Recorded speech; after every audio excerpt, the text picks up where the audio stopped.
Salamünaleyküm əziz və dəyərli izləyicilərimiz. Məmləkət Fövqəl Kürət Mədəniyyət Sarıoğlan Kənd kəndində şəhərimiz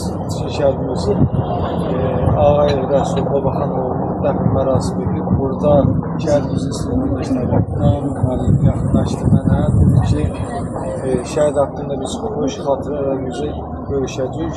Qəbristanlığında da şəhərimizin qardaşı dedi ki, 24 yaşında bu fikir düşür. Və indi hal-hazırda kim danışmaq istəyir birimiz? Allah rəhmət eləsin.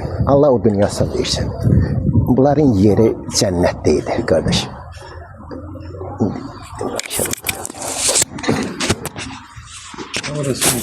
Tutun, zərrüzü oxusun danışmaq. 10 il bizlə oxuyur. Əlasıda olur, yaxşı şagirdimiz olur. Açıq izləyəm ki, o yenə Allah rəhməti şəhidimizi o könüllü gedib 24 yaşında. Yəni ki, müsabiqəyə görə, yəni sağ olun, Allah kömək olsun. Allah rəhmət eləsin, qəni-qəni bütün şəhidlərə. Allah qalanına da səbir versin, ömür, anasına da şəfa versin. Allah rəhmət eləsin. Rəhmətli Rəsul bizdən oxuyub. Allah o rəhmət eləsin, yerin cənnət eləsin. Nə deyim, uşaqlar, nəvələrinə də ki, Allah uzun ömür versin.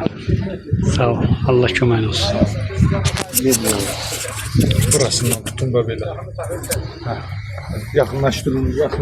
Allah rəhmət eləsin. Bizim ən siyali sinif yoldaşımız olub. Allah cəm şəhidlərə rəhmət eləsin. Allah anasına səbir versin. 76-cı ildə bizdən ilk dəfə birinci sinifə gəlib. Orta məktəbi bizimlə oxuyub. 85-ci ildə sinif məktəbi qutarandan sonra hamı öz istəyinə arzuda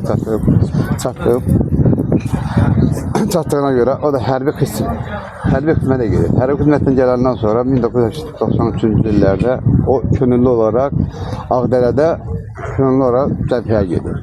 Həmin ərəfələrdə Ağdərədə ağır vəziyyətlər olduğu, o müharibədə də həmin gün onlar belə itkin düşürlər.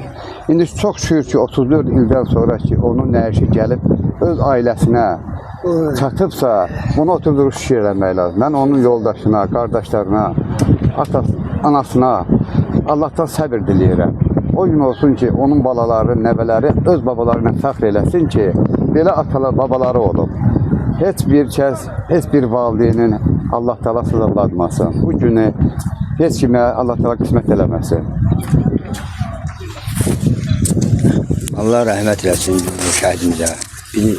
10 il bir sinifdə oxumuşuq. Allah səbir versin o valideynlərinə, o qardaşlarına, bacısına, ailəsinə. Şəhidlər bizim başımızın tacıdır. Bütün şəhidlərimizə Allah rəhmət eləsin. Allah rəhmət eləsin, Allah səbir versin. Ruhu şad olsun.